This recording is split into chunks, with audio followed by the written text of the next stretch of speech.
I was eating cereal at 6:41 a.m. when I got the message. Not a love note. Not a goodbye. Just 8 words.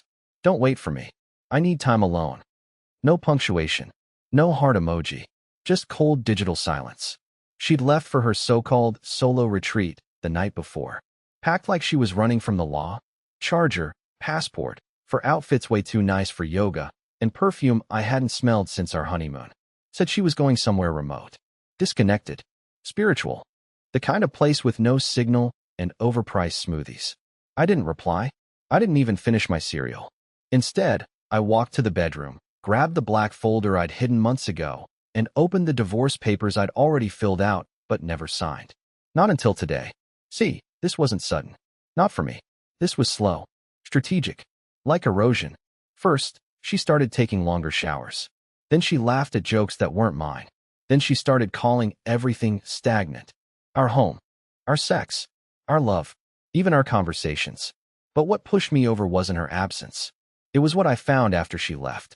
A message on our shared tablet. Left open, stupidly. She didn't even log out of her fake Instagram. The one with the private DMs. The one with the saved hotel confirmation. The one with the flight to Miami, not some desert wellness ranch like she claimed. The room was booked for 2. Name on the reservation? Not hers. It was under his. Let me be clear, I didn't scream. I didn't call. I didn't confront. You know what I did? I walked into our kitchen, brewed a fresh cup of coffee, and blocked her number. Then I sent the signed divorce file to my lawyer with the subject line, "Execute immediately." Because if she needed space, I'd give her the whole damn galaxy. But this is only the beginning. She thought she had me wrapped around her finger. She thought I'd sit here waiting like a fool. What happened next? She never saw coming. Stick around, because in part 2, things unravel faster than her lies. After I sent the divorce papers, I didn't feel victorious. I didn't feel heartbroken either. What I felt was strange, like watching yourself from the outside, like you're acting out a part in someone else's life. But I didn't have time to process it, because 10 minutes later, my friend Jonas texted me. Just 3 words, check her story. I clicked her Instagram, the one she thought I didn't know about. It was private, sure, but Delaney wasn't as smart as she liked to think. Months ago, I used her old iPad to snoop. Not proud of that, by the way, and it was still logged in. So when she posted a story from a sunny hotel balcony in Miami, sipping something tropical with a man's shadow clearly visible across her legs, I didn't even blink. I just watched. Watched the lies play out in real time. Her caption said, "Healing." Healing? With a mystery man 2 days after telling me she needed silence and time in nature? It wasn't even subtle. One of the photos showed a pair of sunglasses on the table next to hers. Not hers. Men's. And I recognized them. They belonged to someone I knew. That's when it all clicked. The late-night study sessions, the gym she joined across town, the phone calls that ended when I walked in. It wasn't random. It wasn't spiritual. It was planned. And I wasn't just being cheated on. I was being handled, like a job interview or a bank transfer. Scheduled. Timed. Executed. And still, I didn't message her. I wanted to see how far she'd go. So I posted nothing. Stayed silent. But I set up a digital trail, messages to my lawyer, timestamped screen recordings, proof of her deception. Not for revenge. For protection. Because deep down, I knew she'd spin this. She'd cry. She'd say I left her. That I abandoned her emotionally. I knew how she operated. The narrative always had to end with her as the misunderstood protagonist. But I wasn't the same Russell she'd spent years wearing down. I was quiet, but I wasn't weak. I was slow to react, but I remembered everything. And just as I expected, that night, at 10:14 p.m., my phone buzzed, blocked, but still able to leave a voicemail. Her voice, soft, fake sad. "Hey, I just wanted to check in. Today felt weird without you. I miss talking to you." She didn't know I'd heard her laugh that morning in another man's hotel room. Didn't know I'd already prepared my statement for the divorce hearing. She thought she still had control. What she didn't know was that her whole illusion was already unraveling, and I wasn't going to stop it, because someone else had just messaged me. And what they sent changed everything. It was a screenshot. That's what the stranger sent me. No introduction, no context. Just a blurry screenshot and a single sentence underneath. You don't know the half of it. At first, I thought it was a scam. I mean, who texts you from a random number and drops cryptic messages like some B-movie detective? But then I looked closer at the image. My stomach turned. It was a message thread between Delaney and someone named E. Not just flirtation. Not even subtle. They were talking about me. Not in a mocking way, but worse, like I was an obstacle. Something to get through. She wrote, "He suspects something, but he won't do anything. He's safe." Safe. That word hit harder than cheater or liar. I wasn't a person to her anymore. I was a condition, a speed bump, a harmless fixture in the background of her new life. I messaged the stranger back. "Who are you?" The reply came almost instantly. I was him. Until last year. Now I was pacing. Who the hell was this guy? Ex-boyfriend? Some other poor idiot she'd done this to before? I didn't know, but I needed to. So I asked for proof. And what he sent next didn't just confirm everything. It blew the ceiling off what I thought I understood. Photos, videos, voicemails, all from 14 months ago. Same routine, same phrases, space, soul work. I need to grow without feeling watched. Only this time, it was directed at him. She had pulled the same move, same playbook, even the same hotel. The sickest part? She told him about me, back when we were still married. Claimed I was a roommate. Said we'd already split, but were just cohabiting. I sat there reading messages where she reassured this other guy that I was irrelevant, that I'd move on eventually. She rewrote my entire existence like a footnote in her fake narrative. I didn't cry. I couldn't. I just sat there in silence, letting the weight of it all press down until I thought the air might leave my lungs. But that wasn't the worst part. Not even close. The stranger, let's call him Eli, told me something else. He said, "She tried to come back to me too. After she left you. Same script. Same voice. The crying. The guilt." And that's when I realized what this was. It wasn't love. It wasn't even betrayal. It was a pattern. A system. Delaney wasn't a broken person. She was a skilled operator. And I wasn't her first casualty. Just the most recent. But I was going to be the last.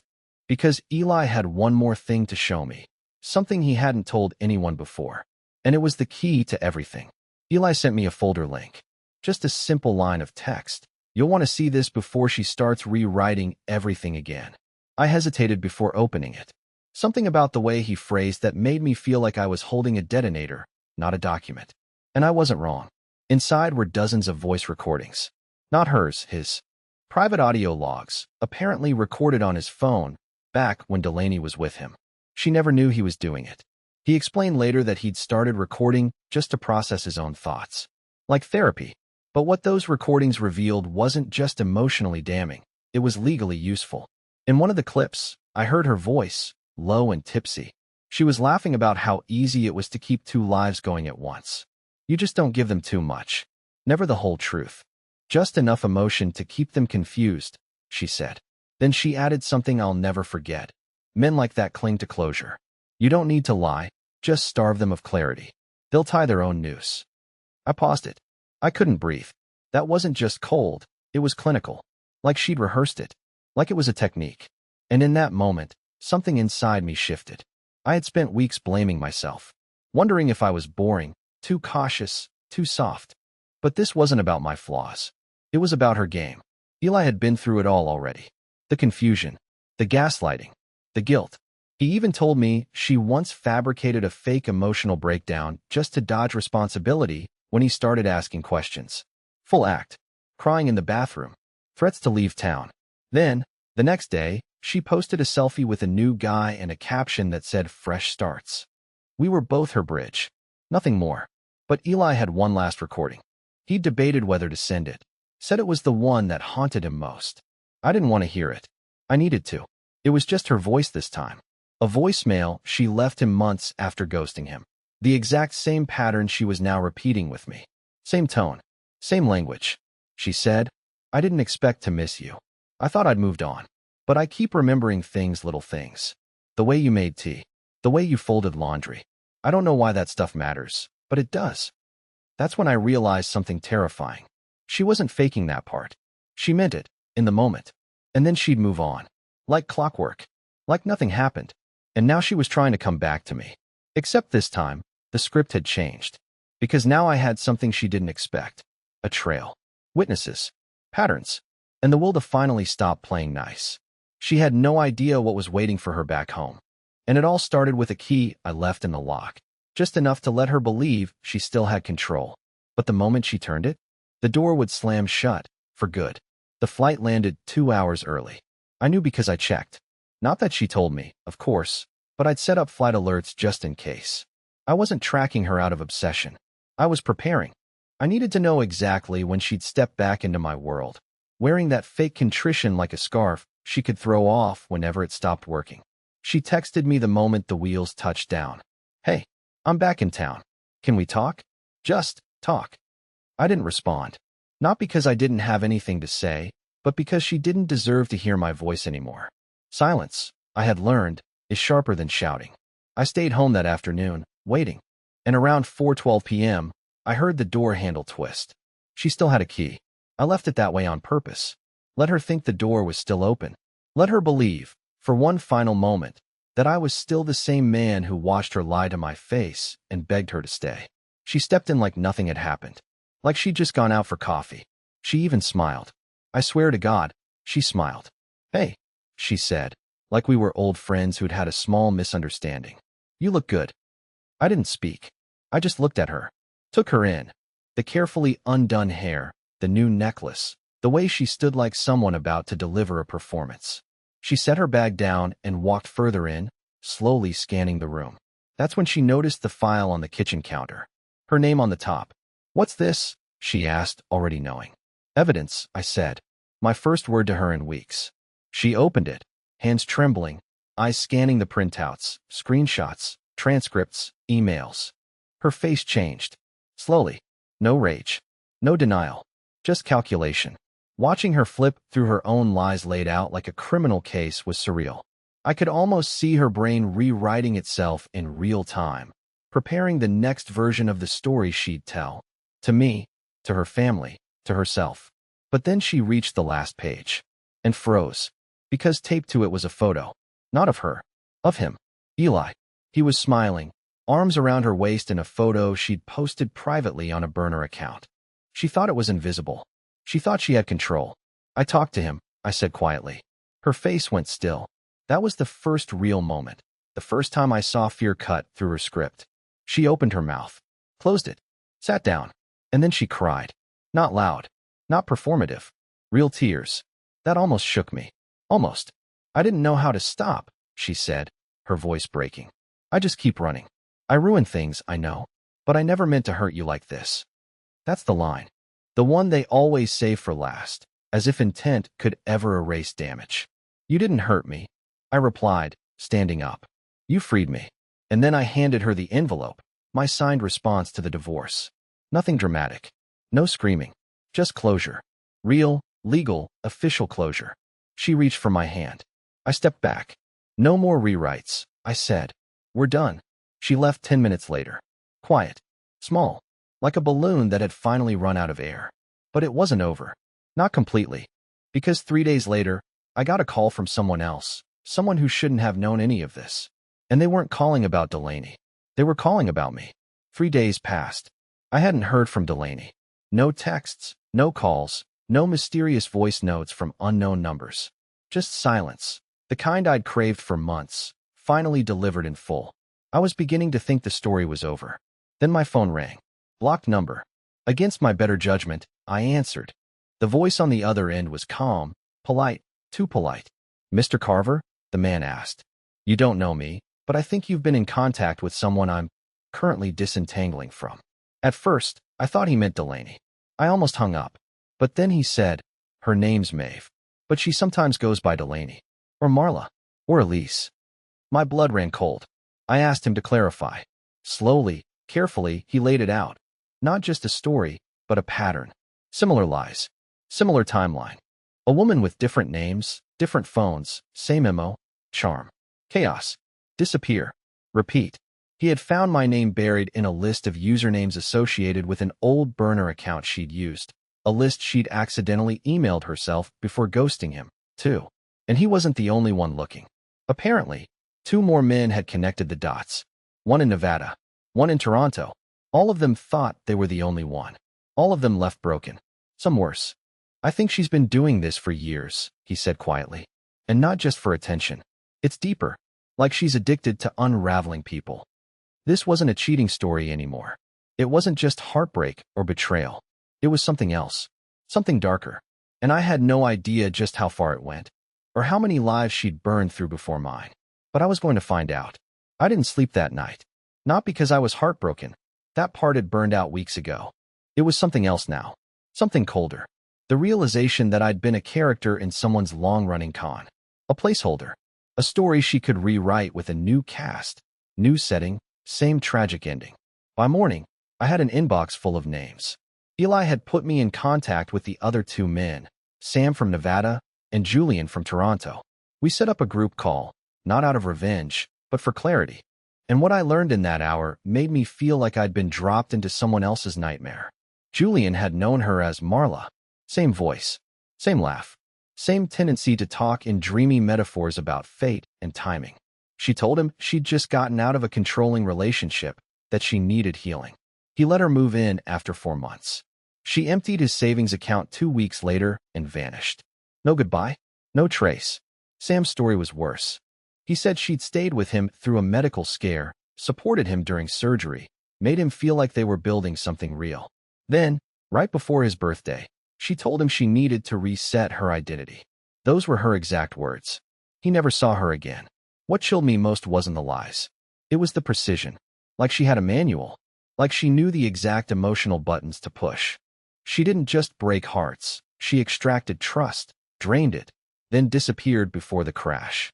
And then, Julian said something none of us were ready for. She mentioned a man once.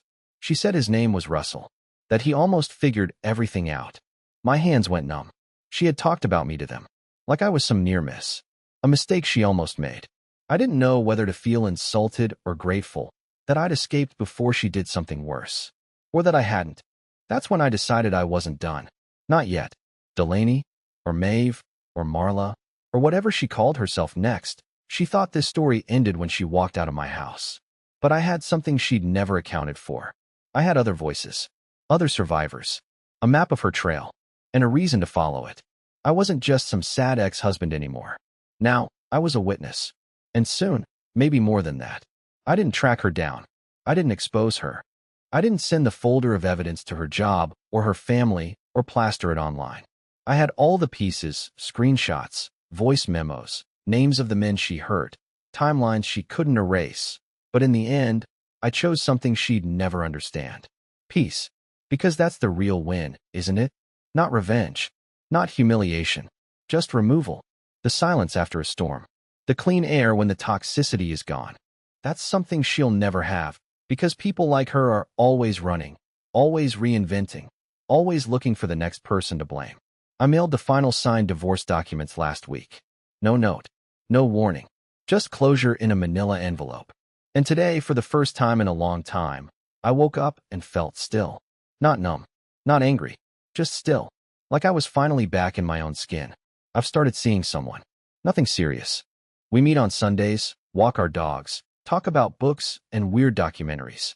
She doesn't make me feel like I'm on trial for being kind. She doesn't keep score. She doesn't treat love like a game she has to win. It's new.